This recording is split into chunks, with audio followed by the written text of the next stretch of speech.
सतोंकर बाबा जी, सतोंकर।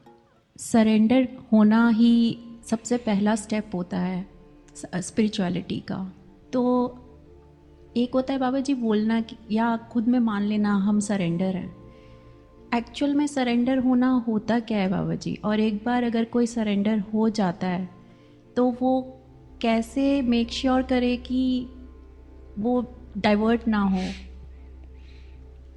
देखो अब कैसे सरेंडर होता है, आप सुबह रात में सपोज करो कि सोने लगे हो और आप किसी के समक्ष सरेंडर हो चुके हैं।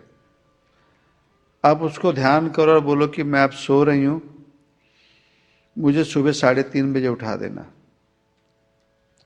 और बिलीव कर लो, आज ही करके देखना, 3:30 बजे आपको आवाज आएगी और वो जो सरेंडर होगा वो उठ ही जाएगा। अब वो जो सरेंडर हो के बोल के वो बाद में कहता नहीं नहीं नहीं, वो है मनमुख, वो हम सरेंडर कमिटमेंट दे के बैक हो जाते हैं। वो जो सत्संग में सुना कि ऐसे हालातों में ये कर्म करो, तो उस समय वो जिसके समक्ष हम सरेंडर होते हैं वो बोलता है, पर अगर वो पायल वैसे कर देती है तो सुकून भी मिलता है और उसके भीतर उसे कुछ समय के बाद अच्छा जरूर लगेगा, ये गारंटी है। कोई भी काम देख लो आप, भीतर से जिसके सरेंडर हो उसे कहो, उससे बात करते रहो, तो वो काम करने के बाद सुकून जरूर मिलेगा। पर वो सुनने के बाद जब हम वो काम अपनी मर्जी से करते हैं, जो आवाज आई होती है उसे इग्नोर कर देते हैं, तो एक समय के बाद वो जो मन है, कारण ये आवाजें, कोई कहते हैं ना कि आवाज आवाज आती है, मन की आवाज जैसे आती है उस रब की भी आवाज वैसे ही आती है, उस गुरु की आवाज भी वैसे ही होती है। चॉइस हमारी होती है, हम मन को प्रेफरेंस दे देते हैं।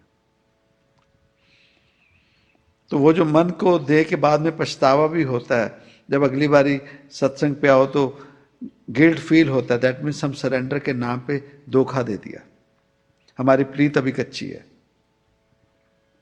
जब कह दिया बुद्ध ने, जब लगा दिया समय ना, 6-7 साल जीवन के लग गए, अब वो बैठ ही गए, कहते लो ये लो मैं गया।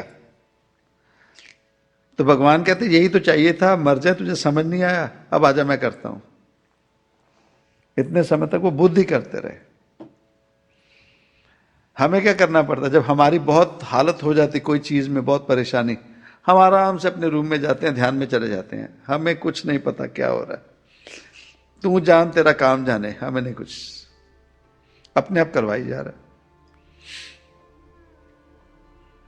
तो ये है, मेहर करेंगे। सतोंकर, थैंक यू बाबा जी। सतोंकर।